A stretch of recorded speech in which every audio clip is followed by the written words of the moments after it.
100세까지 건강하게. 한국인의 건강 수명이 위협받고 있다. 노화, 습관, 질병. 건강 수명 연장 프로젝트. 건강 매거진에서 여러분의 건강 궁금증 모두 해결하세요.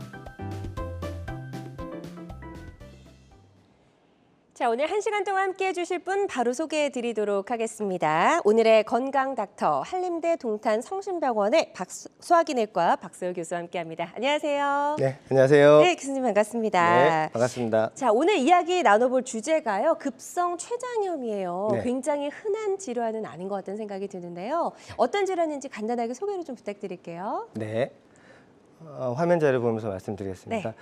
급성 췌장염은 말 그대로 급성으로 췌장에 염증성 질환이 생기는 건데요. 네. 굉장히 다양한 원인들, 보시는 것처럼 담석이라든가 아니면 술, 그다음에 고지혈증, 특히 고지혈증 중에서 고중성지방 혈증에 의해서 췌장에 생기는 염증이 생기는 질환입니다. 그러니까 사실 대부분은 어떤 보존적 치료, 네. 수액 치료라든가 이런 보존적 치료만으로도 대부분 자연적으로 호전이 되는 경미한 경과를 거치는 경우가 많지만 보시는 것처럼 약 한 20%에서는 굉장히 심한 중증 질환으로 진행되는 경우도 있기 때문에 네. 이 부분에서 잘 알고 계셔야 될 것 같습니다. 야, 네. 역시 또 술은 정말 만병의 근원인 것 네, 같아요. 맞습니다. 음주로 인해서도 급성 췌장염이 올 수 있다라고 말씀을 해주셨고요. 네. 이게 이제 다른 합병증에 발생한 경우에는 사망률도 좀 높아진다라고 알고 있거든요. 네네. 구체적으로 이제 어떤 합병증이 올 수가 있나요? 자, 일단은 이제 말씀을 드리면 이제 합병증이 생기는 경우는 일반적으로 우리가 급성 췌장염 하면은 췌장에 염증이 생기는 거잖아요. 쉽게 네. 이제 불이 나는 거예요. 네. 그렇게 되면 췌장에 불이 나고 이 췌장 주변으로 이제 물이 고이는 거죠. 액체 저류, 진물이 고이고 이런 진물이 고이는데 대부분은 사실은 저절로 흡수가 되거든요. 네. 시간이 지나면서 저절로 흡수가 되는데 때때로는 이게 흡수가 저절로 되지 않고 얘네들이 모여가지고 가짜 껍데기를 만들고 주머니를 형성하는 경우가 있어요. 그게 바로 이제 가성낭종이라고 하는 건데 네. 이런 가성낭종도 합병증의 하나로 받아들여지고 있고요. 실제로는 가성낭종이 생기더라도 또 대부분은 한 60%에서는 저절로 시간이 조금 길어지긴 하겠지만 저절로 흡수가 되는 반면에 때때로는 이런 물주머니, 지금은 이제 깨끗한 물주머니인데 여기에 혹시 세균 감염이 생겨가지고 고름으로 변한다든지 혹은 췌장염 자체가 처음부터 원체 심해가지고 괴사성 췌장염. 예를 들어서 췌장 살이 식기감이 썩는 거죠. 이렇게 되면은 괴사성 췌장염을 동반하고 이런 괴사성 췌장염이 만약에 감염성 합병증을 동반을 한다 그러면 굉장히 치명적인 폐혈증이라든가 다발성 장기부전 같은 치명적인 합병증을 유발할 수도 있습니다. 그렇군요. 좀 무섭다는 생각이 듭니다. 네. 게다가 저희가 좀 많이 들었어요. 췌장은 침묵의 장기라는 별명이 있습니다. 간과 네. 더불어서. 그래서 조금 더 무섭기도 하고 우리가 평소에 좀 잘 검사를 하기도 사실 쉬운 장기는 아니거든요. 맞습니다. 이렇게 췌장이 이렇게 심각해지기 전까지 증상이 없는 특별한 이유가 있을까요? 네. 일단 이 자료 화면 보시게 되면 네. 췌장은 지금 보시는 것처럼 위가 있고요. 이 네. 그림에서 위가 있고 그다음에 위 뒤편. 우리가 이제 후복강에 위치를 한다라고 얘기를 하는데요. 네. 후복강이라고 하는 게 뭐냐면 복강, 위가 있고 장이 있는 요 앞쪽에 있는 공간을 우리가 복강이라고 얘기를 하는데 그 바로 뒤편에 있는 또 다른 공간, 후복강에 위치를 하고 있거든요. 네. 위치 자체는 높이 자체는 보통 상복부, 우측에서부터 해가지고 명치를 거쳐서 좌측 상복부까지 가로로 길게 이어지는 이제 이어진 형태로 이제 네. 위치를 하게 되는데 사실 이렇게 후복강에 위치를 하고 있다 보니까 어떤 염증성 질환이든 아니면 종양성 질환이든 이런 것들이 어느 일정 수준까지 진행이 되기 전까지는 사실 증상이 나타나지 않는 경우가 많죠. 그래서 느낄 수가 없는 거죠. 그렇죠, 그렇죠. 그래서 이게 침묵의 장기라고 얘기를 하는 거고, 네. 지금 오늘 주제와는 조금 다르긴 하지만 네. 우리가 이제 췌장암 무섭다 하잖아요. 너무 그죠? 무서워요. 네. 네. 근데 췌장암이 보통 5분이 걸렸으면 그 중에서 4분은 병원 도착 시에 수술이 안 되거든요. 이미 심각한 상태예요. 그렇죠, 그렇죠. 그 이유 중에 하나가 사실은 덩어리가 많이 커져가지고 어떤 주변 장기를 누른다든지 침윤을 한다든지 이런 소견이 없으면 사실 증상이 없는 경우가 많기 때문에 그렇다고 네. 할 수 있겠습니다. 네. 그렇군요. 자, 침묵의 장기이기 때문에 우리가 조금 더 평소에 좀 관리를 해야 되고 예방에 힘을 써야 될 것 같다는 생각이 들고요. 우리가 이제 오늘 본격적으로 알아볼 급성 췌장염 같은 경우에는 이제 앞에 급성이라는 단어가 붙었기 때문에 분명히 이건 좀 증상이 있을 것 같다는 생각이 드는데요. 굉장히 이제 많이들 좀 아픔을 호소하신다고요, 고통을. 아, 그렇죠. 예, 네. 어떤 증상들을 동반할까요? 자, 일단 증상이라고 하면은 대부분은 사실은 이제 뭐 통증이고요. 네. 발열, 염증성 질환이니까 아. 제가 아까 말씀드린 췌장에 불이 난 거라고 했잖아요. 그렇기 때문에 발열을 동반할 수가 있고요. 가장 특징적인 증상이 이제 통증이죠. 통증, 복통인데 네. 일반적으로 우리가 이제 전형적인 췌장염에 합당한 통증이다라고 하려면 네. 명치 혹은 상복부, 윗배에 극심하면서 지속적인 통증, 때때로는 등까지 이렇게 막 뻗치듯이 아픈, 때때로는 뭐 어깨 죽지라든가 턱까지도 이렇게 뻗치는 이런 방사통을 동반하는 통증이다라고 얘기를 하는데요. 네. 여기서 한 가지 뭐 어떤 증상에 대한 전형적인 어떤 성격에 대해서 이렇게 말씀을 드리면, 아까도 말씀드렸지만 제가 이제 췌장에 불이 난 거라 그랬잖아요. 네. 불이 사실 났다가 꺼졌다가 났다가 꺼졌다 할 수는 없잖아요. 그렇죠. 그러니까는 계속 아프죠. 지속적으로 아픈 거죠. 그래서 환자분께서 만약에 뭐 몇 시간 아팠다가 또 좋아지고 뭐 몇 시간 아팠다가 좋아지고 이런다. 그러면은 사실은 이렇게 아팠다 안 아팠다 하는 통증이라고 하면은 췌장염에 대한 통증하고 조금 거리가 있지 않나 이렇게 생각을 하셔도 될 것 같고요. 네네. 또 하나 특징적인 소견 중에 하나가 후복강 뒤쪽에 위치를 하고 있다 그랬잖아요. 그렇기 때문에 특징적으로 이렇게 구부리는 자세가 되면은 환자가 조금 통증이 완화가 되고요. 이게 약간 어느 정도 좀 공간이 확보가 돼서 그런가요? 예, 그렇다고 보시면 될 것 같은데 네. 반대로 이게 똑바로 펴거나 아니면 똑바로 눕는 자세가 되면 굉장히 많이 아파하는 경우가 있어서 네. 실제로 이게 환자분들께서 침대에 가보면 옆으로 이렇게 구부려 있는 자세를 이렇게 많이 예. 계시거든요. 아주 극심한 분은 이렇게 쪼그려 앉아가지고 침대 위에서 이렇게 앉아 계시는 분들도 있고 그렇다라고 보시면 될 것 같습니다. 예. 네. 지금 급성 췌장염의 증상을 설명을 해주셨습니다. 일단은 몸을 좀 바로 펴기가 힘들고 지속적으로 이제 통증이 올 경우에는 급성 췌장염이 아닌지 좀 의심을 해봐야 될 것 같고, 일단은 좀 빨리 병원을 찾아야 될 것 같은데요. 병원에서 이게 췌장염인지 아닌지 진단은 어떻게 하게 되나요? 네. 췌장염의 진단은 사실 뭐 그렇게 크게 어렵지는 않습니다. 일단 첫 번째 기준으로는 무조건 통증이 있어야 돼요. 그래서 제가 환자분께 말씀을 드리는데 이 세상에 안 아픈 췌장염은 없다. 그래서 예. 일단 통증, 앞서 말씀드린 그런 전형적인 통증이 반드시 있어야 하고요. 네. 그거 외에 혈액 검사에서 혈청, 아밀라제, 리파제 수치가 정상 상한치의 3배 이상 올라가야 되거든요. 말이 좀 어렵죠. 네. 이게 저희 병원 같은 경우는 혈청 아밀라제 수치가 100까지를 정상으로 보거든요. 그러면 이 정상 상한치 100의 3배니까 적어도 300 이상은 올라가야지 진단 기준을 만족한다라고 네. 볼 수가 있고요.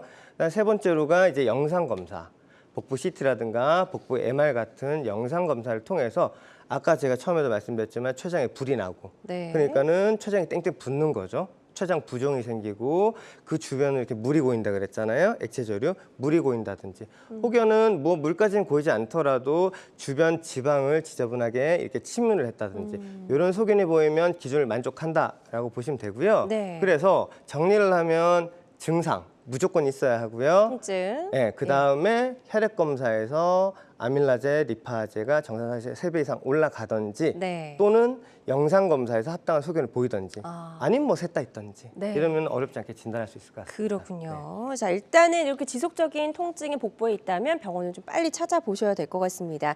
자, 오늘 건강 매거진 한림대 동탄 성심병원의 박세호 교수와 함께 이야기를 나눠보고 있습니다. 급성 췌장염을 주제로 이야기를 나눠보고 있는데요. 평소 좀 췌장과 관련된 여러 가지 고민과 궁금증이 있으셨다면 이번 기회에 병원에 가시기 전에 한번 전화 주셔서 상담을 받아보시는 것도 좋을 것 같습니다. 상담 전화 활짝 열려 있고요. 02-6677-0012번, 02-6677-0012번으로 전화 주시면 되겠습니다. 직접 또 전화 연결이 부담스러우신 분들도 계시다고 해요. 그런 분들은요, 궁금증만 남겨주셔도 저희가 이 시간에 좀 해결해 드릴 테니까요. 많이 참여해 주시면 좋을 것 같아요. 자, 그리고 앞서 이제 급성 췌장염의 큰 원인 중에 하나가 음주라고 하셨거든요. 일단 치료를 하려면 금주는 필수겠네요. 그렇죠? 당연하죠. 예. 의사 선생님들이 제일 안 좋아하시는 게 담배, 그죠? 술 예, 이런 거예요, 예. 그죠? 예, 금주는 필수인데요. 네. 그러니까 환자분들께 제가 누차 설명을 드리죠. 예를 들어서 알코올성 췌장염으로 입원을 하셨다. 네. 퇴원할 때는 꼭 술을 끊으셔라. 네. 끊으셔라 말씀을 드리는데 이제 환자분들이 어떤 걸 여쭤보시는 분들이 있냐면 나 언제서부터 술을 마시면 돼요를 제가 그거 좀 여쭤보시는 여쭤보려고 그랬어요. 그렇게 어, 질문하신 분들 그러니까요. 분명히 계실 것 같거든요. 네. 근데 사실 이제 췌장염의 과거력, 네. 내가 한번 췌장염을 아. 알았다라는 사실만으로도 사실은 그 다음에 췌장염이 발생할 수 있는 위험 빈도가 굉장히 높아지거든요. 그러니까 재발의 위험성이 높아지는 그렇죠, 거군요. 그렇죠. 그렇기 때문에 절대적으로 금주를 하셔야 되고, 네. 그러면 그냥 어떤 분들은 이런 질문도 하세요. 뭐 소주 한두 잔은 좀 괜찮지 않아요? 라는 분들. 네네. 사실 이것도 무슨 췌장염을 유발하는 절대적인 음주량이 있는 건 아니거든요. 물론 음주량이 많아진다든지 음주 기간이 길어진다든지 네. 이렇게 되면은 분명히 급성 췌장염의 발생 위험도가 높아지는 것은 사실이긴 하지만 뭐 소주 한 잔만 마셔도 이렇게 사실 급성 췌장염이 생길 수 있는 거기 때문에 가급적이면 절대적인 금주를 해주시라 당부를 드리죠. 네, 자, 금주는 필수라고 하십니다. 금주는 치료에 있어서 필수라고 하시니까 꼭 기억을 해두시고요. 자, 이제 치료를 본격적으로 해야 될 것 같습니다. 어떤 방법으로 치료가 시작이 되나요? 네, 급성 췌장염의 큰 치료의 근간 크게 세 가지라고 얘기를 하면요.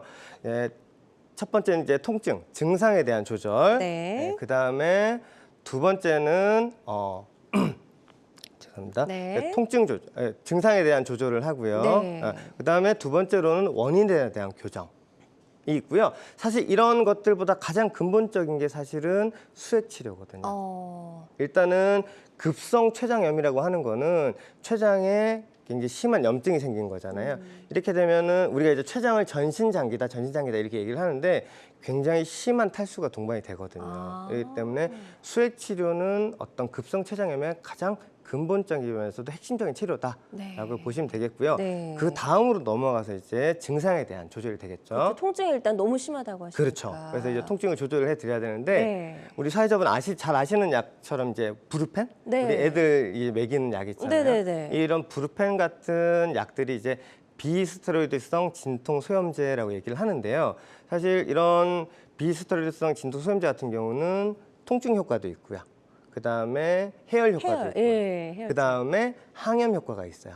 그러니까 염증을 또 깔아앉혀주는 그런 효과가 있기 때문에 이런 약제들이 아주 좋은 선택지가 될 수 있긴 할 텐데 네. 다만 이 약이 이제 콩팥이 나쁘신 분들, 신부전이 있으신 분들 조금 사용을 좀 조심해야 되거든요. 무리가 될 수 있는 거죠. 그렇죠. 콩팥이 나빠질 수 있죠. 아. 그 다음에 아까도 말씀드렸지만 굉장히 극심한 통증이라고 말씀을 드렸잖아요. 그죠? 네. 그렇기 때문에 이런 진통제만으로는 조절이 잘 안 되는 경우도 되게 많거든요. 이런 경우에는 어쩔 수 없이 이제 마약성 진통제를 사용을 할 수도 있고요. 네. 이렇게 증상에 대한 치료를 하고요. 네. 사실 가장 중요한 거는 원인에 대한 교정이 되겠죠. 그쵸. 예를 들어 담석이 원인이라 그러면 담석을 언제 제거하는 게 좋으냐에 대한 논란은 있어요. 바로 내시경을 해가지고 바로 빼주는 게 좋냐, 아니면은 지금 급성 췌장의 염증이 너무 심하니까는 조금 이따가 빼주는 게 좋냐라는 논란이 있긴 하지만 네. 최근 권고안들은 바로 제거를 해주는 거를 원칙으로 하고 있고 그래서 바로 제거를 해주고 네. 술이야 입원하시니까 어차피 못 드실 테고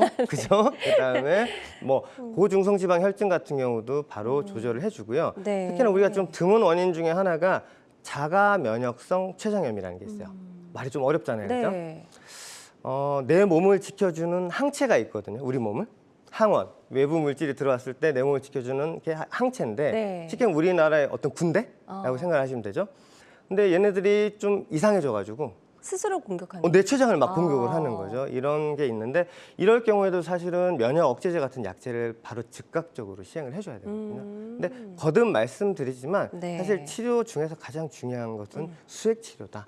충분한 수액을 즉각적이고 충분하게 공급해 주는 것이 가장 중요하다라고 보시면 되겠습니다. 네. 좋습니다. 이렇게 급성 췌장염을 치료하는 다양한 방법들을 이야기를 쭉 해주셨어요. 진통제부터 약물치료, 수액치료부터 면역 억제제 투약까지 다양하게 설명해 주셨고 이렇게 해도 이제 해결이 안 되는 경우에는 이제 아까 말씀하신 것처럼 담석을 제거한다든지 수술적인 치료가 동반이 되는 경우도 꽤 많다면서요. 많다고 할 수는 없는데요. 네. 이제 사실 이제 수술적 치료뿐만 아니라 이런 합병증, 국소 합병증에 대한 치료를 우리가 접근을 해야 되는데 생기는 경우가 있으니까 네.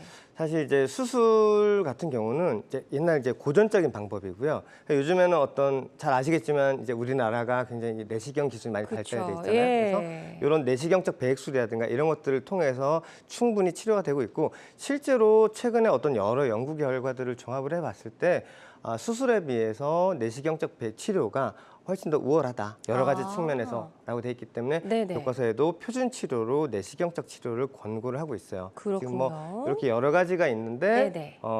말씀드린 것처럼 수술적 치료는 가급적이면 권고를 하지 않고 있고 네. 굳이 꼭 필요하다면 정말로 수술적 치료가 필요하다라고 하면은 개복술이라든가 아니면 복강경 말고 요즘에는 뭐 비디오 매개 후복막 제거술 같은 쉽게 하면 뭐 일종의 내시경 같은 거를 경피적으로 들어가서 하는 이런 최소 침습 수술 같은 것들을 권고를 하고 있긴 합니다. 네. 그렇군요. 지금 이제 뭐 수술도 있고 배액술, 뭐 내시경을 사용한 내시경적 배액술 이런 것들이 있는데 배액술이라는 게 정확히 어떤 거죠? 좀 네. 어려워요. 어렵죠. 네. 네. 배액술 말 그대로 이제 액체를 이제 배액한다? 네. 빼낸다? 뭐 네. 이런 뜻이잖아요. 그죠? 그렇기 때문에 아까도 처음에 말씀드린 것처럼 어떤 국소합병증, 예를 들어 가성낭종이 생겼다든지 뭐 사실 증상이 없으면 배액술을 하진 않는데요. 네네. 가성낭종에 만약에 고름으로 변했다든지 감염을 동반한 괴사성 췌장염이라든지 이런 것들인 경우에는 우리가 배액술을 해줘야 되거든요. 그때 이제 필요한 게 금속관. 우리가 이제 흔히 얘기해서 내시경 치료라고 하는 게 결국 내시경이 들어가는 거잖아요. 그쵸? 그럼 내시경이 들어가는 곳이 식도 거치고 위 거치고 십이지장이거든요. 네. 이런 위장관에 연접해 있는, 바로 붙어 있는 이런 어떤 고름 주머니라든가 괴사 주머니라든가 이런 것들을 직접 뚫어가지고 금속관을 여기다 유치해서 실제로 이 안에 있는 내용물들이 위나 위장관에 이렇게 빠지도록 저절로. 그래서 굉장히 장점이 많죠. 네. 왜냐하면 우리가 이제 잘 모르셨겠지만 위장관이 사실은 구멍을 뚫거나 절개를 해도 통증을 못 느끼거든요. 근데 일단 이 시술을 하게 되면은 통증이 없어요. 그리고 통증이 없고 네. 그다음에 그 다음 날부터 바로 식사가 가능하다는 분명한 장점도 있고요. 네. 특히나 피부를 직접 뚫고 들어가는 게 아니기 때문에 그쵸. 피부 누군 같은 합병증에 대한 고민도 적고요. 그래서 네. 분명한 장점이 있는 것 같습니다. 그렇군요. 네. 그래서 내시경적 배액술이 가지고 있는 다양한 특징들까지 짚어주셨습니다. 아무래도 이제 내시경 치료다 보니까 일반적으로 우리가 절개하는 뭐 개복술보다는 환자 입장에서 부담이 조금은 덜할 수가 있겠네요. 네네네. 예, 좋습니다. 자, 이렇게 뇌시경적 괴사 제거술 저희가 짚어보고 있습니다. 특징 조금만 더 짚어볼게요. 예. 내시경적 괴사 제거술이라고 하는 거는 사실 단순 배액술을 넘어서는 좀 한 단계 이게 진일보한 치료법이라고 할 수 있는데요. 사실 소개된 지는 그렇게 오래되진 않았습니다. 네. 자, 예를 들어서 괴사 주머니가 있는데 이 괴사 주머니 안에 있는 내용물이 예를 들어서 괴사 덩어리들. 그러니까 단순하게 배액, 뭐 관만 넣어가지고 물이 흘러나오도록 기다리고 이런 걸로는 해결이 안 될 것 같은. 네. 그러니까 고형 물질들이 이렇게 많이 있는 괴사 물질들이 많이 있는 경우에는 우리가 이제 아까 제가 설명드린 것처럼 내시경을 이용해서 배액술을 위한 금속관을 넣는다고 했잖아요. 네. 요즘에는 이제 굉장히 내경이 굵은 금속관들이 개발이 돼서 실제로 이 금속관을 통해서 우리가 흔히 위내시경 봤잖아요. 네. 위내시경이라든가 아니면 굵은 치료용 내시경을 직접 들어가는 거예요. 그 괴사 주머니 안쪽까지. 이렇게 들어가서 괴사 주머니 안에 있는 여러 가지 이제 고형 괴사물들을 직접 끄집어서 꺼내냈어. 가지고 나오고 그래서 네. 치유를 조금 더 빨리 회복되도록 도와주는 방법이죠. 네. 그래서 굉장히 안전하고 효과적인 치료 방법으로 주목을 받고 있습니다. 네, 좋습니다. 자, 내시경적 괴사 제거술에 대해서 좀 짚어봤고요. 환자들마다 치료 효과는 조금씩 다를 수가 있습니다. 어떤 치료든 치료 방법을 결정하기 전에 신중을 기하셔야 된다는 점 꼭 기억을 해주시길 바랍니다. 자, 저희 박세호 교수와 함께 잦은 음주 그리고 과음이 부르는 질환, 급성 췌장염에 대해서 알아보고 있습니다. 방송 보고 계신 분들 중에서 나도 좀 이쪽에 좀 궁금했는데 전화를 한번 해볼까 이렇게 고민되시는 분들 많이 계실 것 같아요. 02-6677-0012번, 02-6677-0012번으로 전화 주시면 교수님과 상담을 나눠보실 수가 있습니다. 지금 많은 분들이 전화 상담에 참여를 해주고 계신데요. 상담 접수 상황 잠시 살펴보도록 하겠습니다.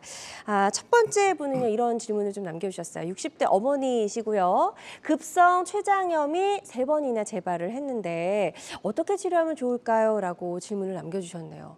너무 힘드셨을 것 같아요. 한 번도 아니고 네. 3번씩이나. 그러게요. 예. 자, 일단은 우리 어머님 췌장염이 벌써 3번이나 재발을 했다면 원인 평가에 대해서 우선적으로 뭔가가 이루어져야 될 것 같아요. 무슨 얘기인가 하니 자꾸 이게 재발되는 반복성 췌장염이 있는 경우에는 뭔가 해결되지 않는 원인이 있다는 거거든요. 예를 들어서 술이 원인인데 술을 끊지 못했다든지 네네. 그런 경우는 아니시겠죠? 다 아실 테니까. 아니셨으면 좋겠네요. 담석 같은 경우는 우리가 이제 일회성으로 보통 보기는 하거든요. 근데 담석 같은 경우는 어떤 경우가 있냐면 이렇게 V자, 제 손모양을 잘 보시면요. 한쪽이 이게 담관이고요. 한쪽이 췌관입니다. 이 췌관이 두 개가 담관하고 췌관이 V자로 예쁘게 만나서 공통관, 구멍을 같이 쓰거든요. 나가는 구멍이 한 개인데 네. 예를 들어 이 담관에 연결돼 있는 담낭, 주머니에 돌이 있는데 요번에 굴러내려서 얘를 내시경으로 뺐는데 예를 들어서 선행적으로 이제 담낭 절제술을 시행하지 않았다면 돌이 계속 남아있을 거잖아요. 여기 있는 돌들이 계속 반복적으로 굴러내려와서 반복적인 재발성 췌장을 유발할 수도 있고요. 네. 또 하나는 아까 고중성 지방 혈증이 굉장히 중요한 원인이라고 말씀을 드렸거든요. 그래서 이런 내가 중성 지방이 잘 조절이 안 되고 있는 건 아닌지에 대한 고민도 필요하고요. 네. 그다음에 조금 드문 원인이긴 하지만은 어떤 해부학적 기형. 아까 제가 담관과 췌관이 이렇게 V자로 예쁘게 만나야 된다라고 말씀을 드렸는데 네. 좀 엇갈려서 만난다든지 아니면 췌관이 배에 돌아가서 만난다든지 이런 경우에 사실 이거는 구조적인 문제거든요. 그렇기 때문에 반복적으로 계속 췌장염이 생길 수밖에 없고요. 마지막으로는 아까 말씀드린 자가면성 췌장염도 사실은 면역 억제제를 쓰는 동안에는 호전을 보이다가도 네. 끊고 나면 바로 또 재발하는 이런 경우도 있을 수가 있기 때문에 일단 우리 어머님은 원인 평가에 대한 좀 확실한 검사가 이루어져야 될 것으로 생각됩니다. 네, 이제 계속해서 재발이 되는 데는 분명히 근본적인 원인이 해결이 안 됐기 때문이다라는 말씀을 해주셨거든요. 근본적인 원인이 뭔지 정확하게 찾아보는 게 가장 첫 번째일 것 같다라고 말씀을 해주셨습니다. 자, 두 번째 또 사연 주신 분 살펴보도록 하겠습니다. 40대 시청자분께서 이런 질문을 남겨주셨어요. 등이 아파서 똑바로 눕지도 못하고 기름이 섞인 설사도 합니다. 혹시 췌장의 문제가 있는 게 아닌가라고 이제 전화를 주신 것 같아요. 네. 이분은 어떤 것 때문에 그러실까요? 자, 일단은 제가 환자분과에게 직접 예, 대화를 나눠보진 그쵸. 못했지만 예. 기름이 섞인 설사를 했다. 이게 그냥 일시적일 수도 있는데요. 만약에 반복적인 지방변을 본다라고 한다면 우리 환자분께서는 급성 췌장염이 아닌 만성 췌장염을 앓고 계실 가능성이 높습니다. 이게 무슨 얘기냐면 우리가 이제 급성 췌장염과 만성 췌장염은 완전히 다른 병으로 분류를 하거든요. 네. 즉 만성 췌장염은 췌장이 섬유화로 인해서 딱딱해지고 그로 인해서 췌장의 기능이 점진적으로 떨어지는 걸 얘기를 하는 건데 네. 적어도 지방변이 나타나려면 정상 췌장 기능의 한 30% 미만까지 떨어져야지 우리가 지방변이 나타난다고 돼 네네. 있거든요. 그러니까 적어도 지방변을 저렇게 반복적으로 보신다라고 한다면 내가 가지고 있는 질병이 급성 췌장염이 아닌 혹시 만성 췌장염은 아닐까? 또 만성 췌장염 같은 경우는 사실 대부분의 원인이 오히려 술이거든요. 그래서 내가 그렇군요. 혹시라도 음주를 계속 지속적으로 하고 있지는 않는지에 대한 평가가 좀 이루어져야 될 것 같습니다. 네, 일단 좀 빨리 병원에 가셔서 한번 검사를 꼭 좀 받아보시는 게 좋을 것 같습니다. 자, 다음 또 사연 살펴보도록 하겠습니다. 다음은 이제 50대 시청자분께서 이런 질문을 남겨주셨어요. 알코올성 급성 췌장염이 아닐 경우에는 치료 후에 술을 마셔도 되나요? 술은 웬만하면 좀 많이 안 드시는 게 좋을 것 네. 같긴 한데요. 예. 네. 교수님께서 직접 좀 답변을 강력하게 좀 해주시죠. 네. 예. 사회자분께서 말씀해 주신 것처럼 일단은 요번에 내가 알았었던 췌장염이 술 때문이 아니다라고 하더라도요. 네. 췌장염을 알았었던 과거력 자체는 췌장염의 다음 췌장염의 어떤 위험 인자이거든요. 강력하고 분명한. 그렇기 때문에 내가 다음번에 술 때문에 췌장염이 안 생긴다는 사실 보장도 없고 그렇기 때문에 내가 한번 췌장염을 알았던 과거력이 있다라고 한다면 네. 가급적이면 술을 피하시는 게 사실 요즘에 사회가 좀 술 권하는 사회는 그쵸. 또 아니잖아요. 많이 달라졌어요. 대부분 본인이 예. 원해서 드시는 거지 주변에서 이렇게 뭐 억지로 막 강요를 해서 먹거나 맞아요. 우리 옛날 회식 분위기처럼 네네. 이런 것도 아니기 때문에 네. 의지만 있다면 얼마든지 끊으실 수 있을 것 같습니다. 네. 자, 건강을 위해서 금주 꼭 실천을 해보시길 바랍니다. 자, 계속해서 전화로 다양한 증상과 궁금증, 질문들 남겨주고 계신데요. 상담 전화 활짝 열려 있습니다. 02-6677-0012번, 02-6677-0012번으로 전화 주시면 되겠습니다. 전화상으로는 아무래도 정확한 진단에는 한계가 있을 수 있음을 좀 미리 양해 말씀을 드리고요. 자, 여러분은 지금 우리 가족 건강 지킴이 건강 매거진과 함께하고 계십니다.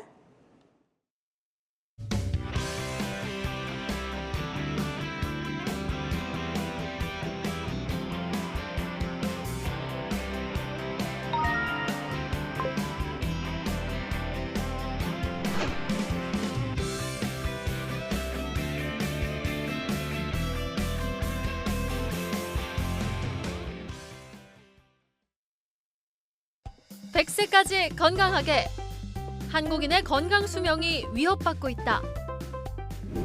노화, 습관, 질병, 건강 수명 연장 프로젝트 건강 매거진에서 여러분의 건강 궁금증 모두 해결하세요.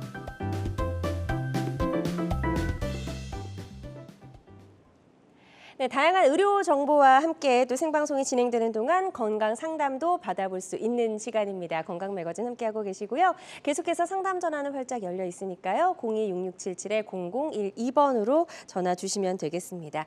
자, 유튜브를 통해서도 다시 보기가 가능합니다. 유튜브에서 건강 앤 한경을 검색해 주시고 찾아와 주시면 되겠습니다. 자, 저희 한림대 동탄 성심병원의 박세호 교수와 함께하고 있습니다. 앞서서 내시경적 괴사 제거술, 이름이 조금 어렵긴 한데요. 이 방법을 통해서 이제 비교적 안전하고 효과적으로 좀 이제 병변을 제거할 수 있다라고 말씀을 해주셨는데 그 치료 과정이 좀 궁금합니다. 치료 과정 잠깐 그림 보면서 설명을 좀 들어볼게요. 네. 예. 자, 이게 내시경 1번 그림이죠? 예, 예. 내시경 그림입니다. 1번 이제 영상을 보시면은 동그란 까만 주머니, 바로 얘가 이제 괴사 주머니가 되겠고요. 이거를 예. 지금 여기 까맣게 동그란 게 얘가 내시경이거든요. 네. 내시경 탐촉자고 여기 위 벽이 있을 거고 사이에 여기서 위 안에서 초음파를 보면서 이 병변을 묘출을 시키고요. 네. 자, 그런 다음에 두 번째 하는 거는 방해 혈관이 있는지 없는지. 우리가 이쪽으로 이렇게 바늘이 들어가거든요. 바늘이 들어가는데 혈관을 찌르면서 들어갈 수는 없기 때문에 네. 방해 혈관이 여기에 경로에 있는지 없는지를 확인을 하고 네. 그런 다음에 보시는 것처럼 바늘을 찌르고요. 그런 다음에 조영제를 주입해서 여기가 뿌옇게 되는데 조영제를 주입하면 되겠습니다. 그러고 네. 나서 다음에 또 있죠. 다음 그림. 이 바늘 굉장히 이제 가는 바늘이긴 하거든요. 네. 이 안에 들어가는 가이드와이어, 즉 유도 철사, 가느다랗고 부드러운 철사를 이렇게 집어 넣어 주고요. 가성 낭종, 여기가 이만큼 크거든요. 얘가 전부 다 괴사 주머니가 되겠는데요. 이렇게 집어 넣고 나서 여기를 이 경로를 확장을 시켜줘야 돼요. 왜냐하면 굉장히 가느다란 바늘이었으니까 스텐트가 들어가려면, 금속관이 들어가려면 얘를 확장을 시켜주거든요. 네. 이렇게 확장을 시켜주고 나서 풍선으로 네. 그런 다음에 스텐트를 넣으면 되겠습니다. 그렇군요. 네. 자, 이제 금속 관을 삽입한 다음 과정이 또 궁금하실 것 같아서 저희가 여러분의 이해를 돕기 위해서 영상을 또 준비해 봤거든요. 영상 보면서 추가 설명 들어보도록 하겠습니다. 네, 이건 일종의 이제 애니메이션인데요. 네. 보시는 것처럼 위 안에 초음파 내시경이 들어가서 병변을 관찰을 하고 저렇게 내시경 겸자공 구멍 안으로 바늘을 집어넣어가지고 위와 괴사 주머니를 뚫죠. 네. 천자를 하고요. 그런 다음에 이쪽으로 유도철선을 넘겨놓고요. 사실 요즘에는 굉장히 이런 스텐트가 굉장히 발달해가지고요. 굉장히 발전을 해서 지금 보시는 것처럼 스텐트를 접근을 시키고 통전, 즉 전기를 주면서 뚫어버리는 거예요. 네. 굳이 아까 보셨던 저런 풍선 확장술이라든가 이런 확장술이 필요가 없고 네. 그냥 저렇게 통전을 시키면서 바로 스텐트로 뚫고 그런 다음에 안쪽 날개를 저렇게 활짝 펼치는 거예요. 활짝 펼치고 그런 다음에 저거를 내강에 딱 밀착을 시키고요. 그런 다음에 바깥쪽 날개도 이렇게 쫙 펼치게 되면은 시술이 완성이 되겠습니다. 네. 이렇게 되면 위라는 공간과 그 다음에 괴사 주머니라는 밀폐된 공간이 서로 연결 통로가 생기는 거거든요. 그러면 저 안에 있는 여러 가지 어떤 지저분한 물질들이라든가 이런 것들이 이렇게 나올 수가 있는 거죠. 예, 이게 지금 이제 실제 내시경 예. 하는 모습이죠. 자, 그래서 저거를 저 금속관이 한 2, 3일 정도 지나면 충분히 확장이 되거든요. 네. 확장이 되고 나면은 저 안으로 제가 내시경에 직접 들어간다고 했잖아요. 네. 내시경에 들어가서 저렇게 지저분한 괴사 덩어리들, 괴사 조직들 있잖아요. 오. 저런 것들 직접 가지고 나오는 거예요, 일일이. 그래서 여러 번 그렇구나. 반복을 해서 괴사 주머니를 치료를 한다라고 보시면 될 것 같습니다. 네, 내시경 괴사 제거술에 대해서 저희가 이제 영상 보면서 조금 설명을 들어봤는데요. 환자들마다 치료 효과는 조금씩 다를 수가 있고 또 어떤 치료든 치료 방법을 결정하기 전에 신중을 기해야 한다는 점 꼭 명심해 주시길 바랍니다. 자, 그럼 지금부터는요, 이 내시경 괴사 제거술을 받고 예후가 좋았던 어떤 치료 사례들 하나씩 좀 설명을 들어보도록 하겠습니다. 첫 번째 사례는 35세 남성분이에요. 굉장히 젊으신 분인데 이런 분들도 충분히 이런 질환에 걸릴 수가 있나 보네요. 그렇죠. 예. 췌장염이 생기고 나면 사실 이제 합병증이 어떤 분들도 다 올 수가 있기 때문에 네. 자, 여기 보시면 이게 이제 위가 되겠고요. 네.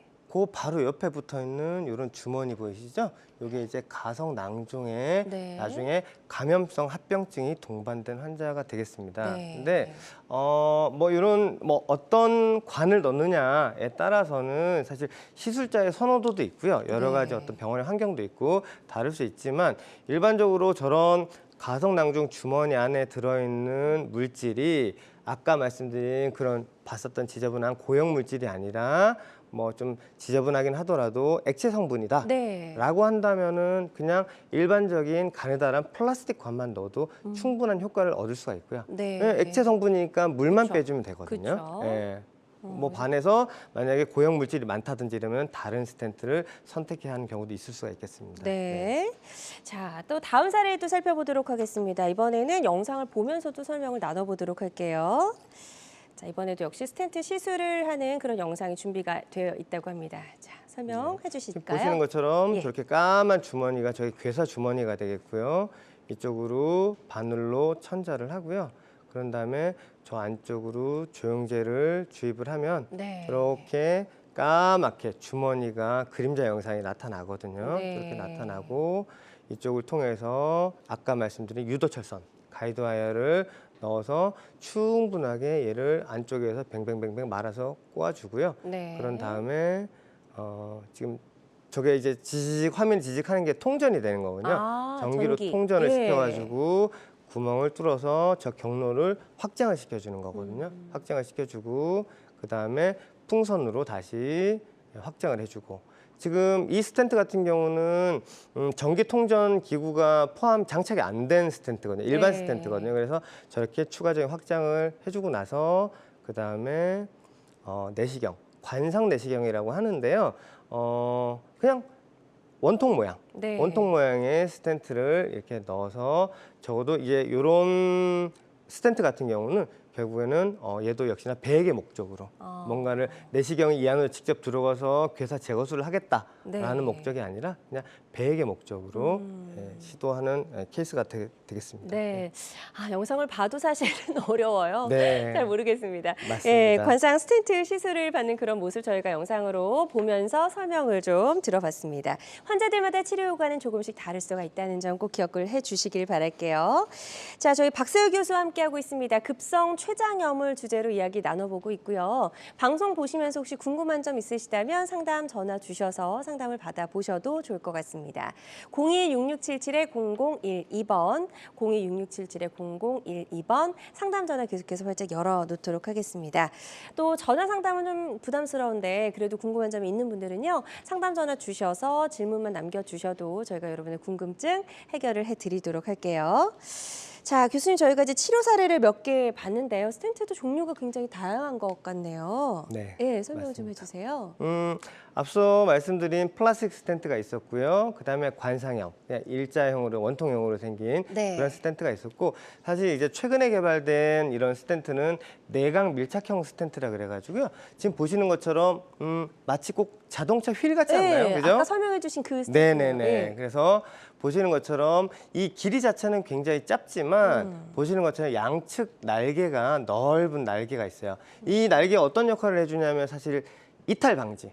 스텐트가 안쪽으로 들어가든지 스텐트가 밖으로 빠지든지 이런 것들을 막아주는 굉장히 넓은 날개가 있어가지고 얘가 이탈 방지용 날개가 있다라고 보시면 되고요. 이런 식으로 위 안에서 지금 괴사 주머니랑 서로 이제 연결하는 이런 모식도가 되겠는데 이런 스텐트라고 보시면 될 것 같습니다. 뭐 이런 스텐트 같은 경우는 이런 내각 밀착형 스텐트 같은 경우는 사실은 차후에 이 안쪽에 뭔가 좀 고형 물질이 좀 많다라고 생각이 되어지는 경우엔 내가 괴사 제거술도 할 수도 있겠구나라고 생각이 될 때는 사실 처음 선택을 내각 밀착형 스텐트를 넣고 이게 괴사 제거를 필요하면 하고 이렇게 할 수 있을 것 같습니다. 네. 좀 신기하네요, 정말. 우리나라 네. 의료기술이 얼마나 많이 이제 발전했다는 거를 다시 한번 좀 느끼게 되는 그런 순간입니다. 어떤 경우에 이제 조금 전에도 말씀해 주셨는데 내각 밀착형 스텐트 시술을 선택하는 특정한 경우가 좀 있을 것 같아요. 네. 예. 이제 적어도 이제 췌장염과 관련해서는 앞서도 말씀드린 것처럼 안에 내용물이 막 고형 내용물이 많다든지 그래서 차후에 배액술만으로도 충분하게 만약에 해결이 안 돼서 괴사 제거술이 필요하다라고 한다면은 내각 밀착형 스텐트를 삽입할 수 있고요. 사실 근데 이런 내각 밀착형 스텐트 같은 경우는 이런 뭐 가성낭종이라든가 괴사 주머니 배액술 말고도 담낭 배액술 담낭도 이렇게 주머니처럼 생겼잖아요. 그렇죠? 차후에 담낭 배액술이라든가 아니면 장하고 장을 연결해주는 이런 영역에서도 많이 지금 최근에 활용이 되고 있습니다. 네, 좋습니다. 자, 내각 밀착형 스텐트 시술에 대해서도 저희가 알아보고 있습니다. 방송 보시면서 궁금한 점 있는 분들의 상담 전화 계속해서 받아보고 있고요. 026677-0012번으로 전화 주시면 되겠습니다. 자, 상담 전화 연결이 되어 있다고 하니까요. 바로 만나보도록 하겠습니다. 여보세요? 여보세요? 네, 안녕하세요. 반갑습니다. 네, 안녕하세요. 예. 네, 전화 주셔서 감사드리고요. 예, 전화 주신 분 나이가 어떻게 되실까요? 62년생입니다. 네, 그러면 50대. 62년생이면 61. 60대시군요. 예. 지금 어떠한 점이 가장 궁금해서 전화를 주셨는지 교수님께 직접 설명을 좀 해주시면 될 것 같아요. 네. 네. 네, 어머니 안녕하세요. 네, 안녕하세요. 네. 예, 지금 TV를 보고 전화 드렸거든요. 네네. 근데 제가 이 등이 그렇게 아파요, 등이. 예. 근데 제가 서울서 살다가 이사 와가지고 갑자기 목을 쳐들고 목을 제끼고서는 그 감나무 막 자르고 막 대나무 밭에 막 일 다니거든요. 네네. 갑자기 목을 제끼고 그래서 그런지 그때부터 이 등이 그렇게 결리고 가운데가 중간쯤이요. 막 결려갖고 막 숨도 못 쉴 정도로 어떻게 막 그 통증이 와요. 네네. 그래서 보니까 지금 TV에 보니까 등이 아프고 그러면은 뭐 췌장 쪽으로 의심을 해서 전화 드렸거든요. 네, 어머니. 일단 혹시 등이 아픈 특별한 경우가 있을까요? 예를 들어서 뭐 밥을 먹고 났더니 아프다. 내지는 내가 특정 자세를 취하면은 아프더라. 뭐 이런 게 있나요? 근데 이게 이제 뜨뜻한데 누워 있으면 또 안 아파요. 네, 그러시구나. 안 아팠다가 이게 막 그냥 아플 때는 막 숨도 못 쉬게 한 2시간씩 그냥 막 결리고 막 그러면 이제 의자에 안마 의자 같은데 뜨뜻한데 지지면 또 괜찮고. 그러시구나. 일어나면 또 바로 또 아프고. 네. 예, 그래서 MRI를 작년에 찍어봤는데 아무 이상이 없대요. 네네. 근데 등이 아파서 MRI 찍었는데 그게 췌장에 이상이 있으면 나오나요? 아마 우리 어머님 찍으신 MR은 아마 척추 MR일 것 같긴 하고요. 사실 지금 말씀하시는 증상을 제가 쭉 들어봤었을 때는 아마 근육 골격계 쪽의 문제 때문에 아프지 않을까 싶기는 해요. 예를 들어서 췌장에 어떤 염증성 질환이라든가 아니면 종양성 질환이 있다라고 했었을 때는 아까 제가 앞서도 말씀드렸지만 염증, 불난 건데 불이 났다 안 났다 할 수도 없고 종양, 덩어리가 있어서 좀 만약 아픈 거다라고 했을 때도 덩어리가 커졌다 작아졌다 할 수는 없는 거기 때문에 사실 대부분의 통증이 지속적인 통증이거든요. 우리 어머님은 좀 지지면은 좀 좋아진다. 뭐 이렇게 말씀하신 거 봤었을 때는 아마도 근육 골격계 쪽의 통증이 아닐까 싶긴 하고요. 제가 전문가는 아니지만 아마 이런 근육 통증 같은 경우는 사실 MR은 나타나지 않지 않을까 싶기는 해요. 네. 네, 알겠습니다. 일단은 지속적으로 좀 참을 수 없는 통증이 아니라면 급성 췌장염이 의심되는 상황은 아닌 것 같다라고 말씀을 해주셨는데요. 저희가 이게 아무래도 전화 상담이다 보니까 더욱더 정확하게 말씀드리지 못하는 점은 좀 양해를 해주시길 바랍니다. 자, 계속해서 상담 전화는 활짝 열려 있습니다. 02-6677-0012번으로 전화 주셔서 이 췌장 건강과 관련된 고민과 궁금증 남겨주시면 좋을 것 같습니다. 네, 저희는 한림대 동탄 성심병원 소화기 내과 박세우 교수와 함께하고 있습니다.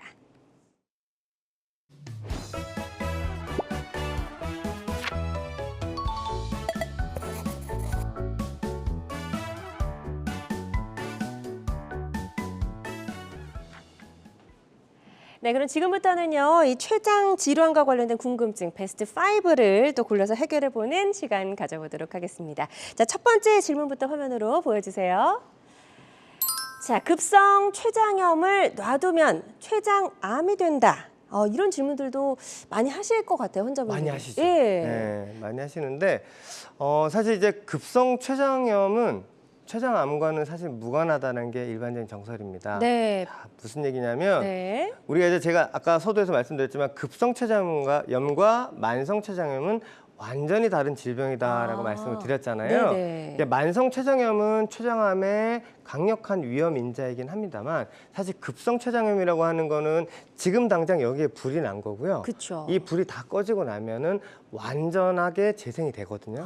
췌장이. 네. 그렇기 때문에 사실은 단발성 뭐 요번에 한두 번 이제 겪은 이런 췌장염은 사실은 췌장암과는 무관하다라고 네. 보시면 되고요. 네. 다만 우리가 이제 원인 미상의 췌장염이 있거든요. 원인을 모른다. 그러면 교정이 안 되니까 네. 계속 재발을 할 수 있잖아요. 이런 재발성 췌장염에 대해서는 사실 췌장암과의 연관성을 보고하는 연구들이 꽤 있긴 합니다. 그렇군요. 그래서 급성 췌장염을 놔둔다고 해서 췌장암이 반드시 되는 건 아니고 별개지만 이제 지속적으로 재발할 경우에는 어느 정도 영향을 미칠 수 있다. 이렇게 네, 이해를 네. 해주시면 될 것 같습니다. 자, 다음 문제 두 번째 궁금증을 만나보도록 하겠습니다. 화면으로 보여주세요. 갑자기 생긴 당뇨, 췌장암 때문이다? 네. 네. 좀 의외인데요. 근데 이제 예. 사실 굉장히 중요한 부분입니다. 어. 우리가 이제 당뇨와 췌장암의 연관성에 대한 보고들이 굉장히 많고요. 네. 실제로 최근에 어떤 대한내분비대사내과에서 권고하는 바에 따르면 새롭게 진단되는 당뇨에 대해서는 반드시 복부 CT를 찍어서 췌장암 여부라든가 췌장 질환 여부를 확인해라라고 권고를 하고 있거든요. 네네. 강력하게 권고를 하고 있고요. 우리가 이제 췌장암과 당뇨, 네. 달걀하고 닭의 관계? 뭐가 먼저죠? 사실 모르죠, 그죠? 그걸 말하기가 알수 좀 없잖아요, 어렵죠. 그죠? 네, 그래서 네. 당뇨도 췌장암에 어떤 기여를 하고요. 네. 췌장암이 생긴 경우에도 실제로 당뇨가 새롭게 없던 당뇨가 생기거나 아니면 기존의 당뇨가 내가 뭐 바뀐 것도 없고 인슐린도 그대로 먹고 있고 맞고 있고 약도 그대로 먹고 있는데 갑자기 조절이 안 된다. 네. 이러면은 췌장암을 강력하게 의심을 하라라고 돼 있습니다. 그렇군요. 네. 그래서 당뇨와 췌장암 어느 정도 연관성이 분명히 있다는 걸 저희가 설명을 들어봤습니다. 자, 이제 세 번째 궁금증도 화면으로 보여주세요. 뚱뚱한 사람이 급성 췌장염에 잘 걸린다? 이것도 연관이 있을까요?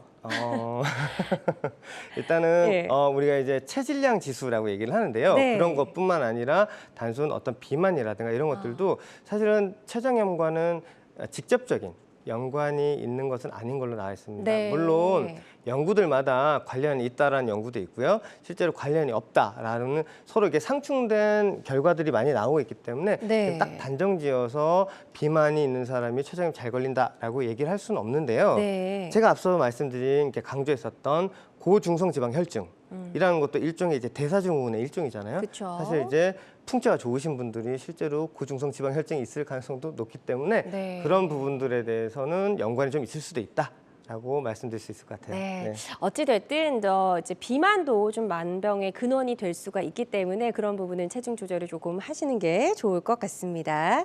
자, 다음 궁금증 또 화면으로 만나보도록 하겠습니다. 자, 네 번째 질문입니다. 등 한가운데가 아프면 췌장염이다. 글쎄 어떻게 좀 답변을 해주실 수가 있을까? 등이 아프면 이제 척추 질환을 의심을 일단 먼저 하게 되잖아요. 그렇죠. 예. 자, 이게 좀 전에 우리 전화 질문도 받았었잖아요. 그쵸, 그죠? 등이 우리 좀 아프다고 네, 우리 어머님도 등이 아프다고 네. 하셨는데 사실 이제 요즘에 어떤 언론, 매스컴 이런 데서 이제 등 아프면 이게 췌장염뿐만 아니라 췌장암을 의심하자라는 게 이런 방송들이 많이 나오다 보니까 네. 실제로 어떤 진료에서도 많이 오세요. 등이 아파서 예. 실제로 많이 오는데 뭐 어떤 특징적인 방사통에 어떤 특징적인 특징이 있는 것은 아닙니다. 그렇기 때문에 뭐 제가 등이 아프신 분들이 진료를 보러 체크를 하러 오시는 거는 충분히 공감하고 네. 뭐 바른 접근 방법이다라고는 생각은 하는데요. 네네. 모든 췌장 질환이 다 등 통증을 이게 동반하고 있는 것도 아니거니와 그렇군요. 또 모든 등 통증 환자가 또 췌장에 어떤 문제가 있는 것도 또 아니고 아. 이렇게 이해하시면 될 것 같습니다. 네, 좋습니다. 저 답변을 잘 해주셨으니까 이대로 참 잘 이해를 해보시면 좋을 것 같고요. 자, 이제 마지막 궁금증 화면으로 만나보도록 하겠습니다. 자, 급성 췌장염은 무조건 금식해야 한다. 금주는 맞는데요. 네, 아, 무조건 네. 금식을 해야 되는지도 궁금합니다. 사실 이게 예. 급성기 치료일 때 네. 해당되는 내용일 것 같기는 해요. 근데 사실 제가 이제 전공이 수련받고 막 이럴 때만 해도 이제 좋아질 때까지 주구장창 막 금식을 시켰거든요. 오. 근데 사실 이제 그런 건 이제 너무 좀 올드 패션이고 네. 요즘에는 어떤 환자분께서 견딜 수 있으면 예를 들어서 먹었는데 통증이 없다든지 뭐 열이 안 난다든지 이런 임상 증상만 어느 정도만 좋아지면은 가급적 빨리 경구 시기를 네. 시작하는 것을 권고를 하고 있는데요. 왜 그러냐면 이제 우리 위장관, 특히나 뭐 소장이라든지 이런 곳들 있잖아요. 이런 것들이 면역 체계와 밀접한 연관이 있다라는 보고들이 많거든요. 네. 장기간 금식을 하게 되면 이런 면역 체계들이 깨질 수가 있고 오히려 더 환자에게 안 좋은 영향을 미칠 수 있다라고 되어 있기 때문에 가급적 빨리 시작하는 편입니다. 그렇군요. 네.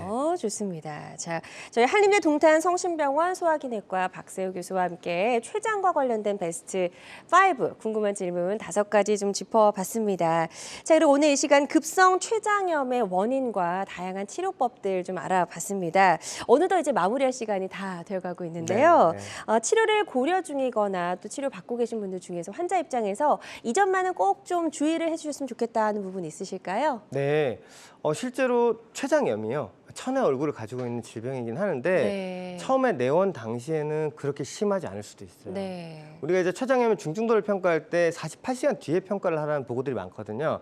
그 이유는 이틀 동안, 적어도 며칠 동안은 계속 진행이 될 수가 있기 때문에 내가 처음에 뭐 예를 들어 우리 뭐 의사들도 마찬가지지만 피 검사 괜찮고 CT 괜찮고 통증 뭐 심하지 않으면은 경미한 췌장염이다. 라고만 얘기할 수는 없는 거거든요. 네. 따라서 환자분께서도 만약에 초기 소견이 경미하다 하더라도 의사가 적극적으로 췌장 전문의 의사가 적극적으로 입원을 권고하고 이러면은 잘 따라주시는 게 오히려 나중에 불상사를 막을 수 있는 좋은 주의사항이 될 것 같아요. 네, 좋습니다.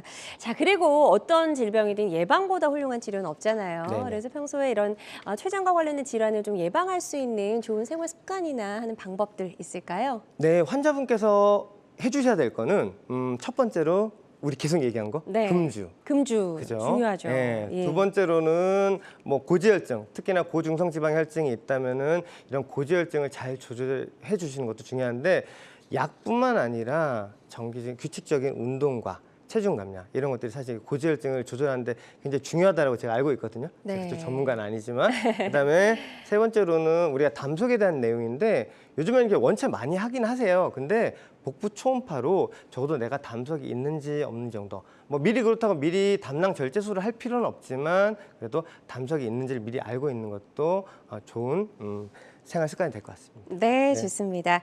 자, 오늘 저희 박세호 교수와 함께 급성 췌장염의 다양한 치료법들까지 좀 짚어봤습니다. 모든 치료법에는 부작용이 따를 수 있고요. 개인마다 치료 효과가 다르다는 점, 또 전문의와의 상담을 통해서 적절한 치료법을 선택하는 것이 가장 좋은 선택이라는 점 꼭 유념해 주시길 바랍니다.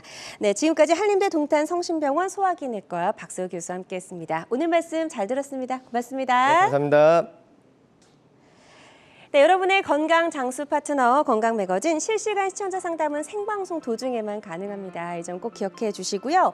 오늘 방송이 너무 아쉽다 하시는 분들은요. 유튜브에서 다시 보기가 가능합니다. 유튜브에서 건강엔 한경을 검색해 주시면 되겠습니다. 함께해 주신 여러분 고맙습니다.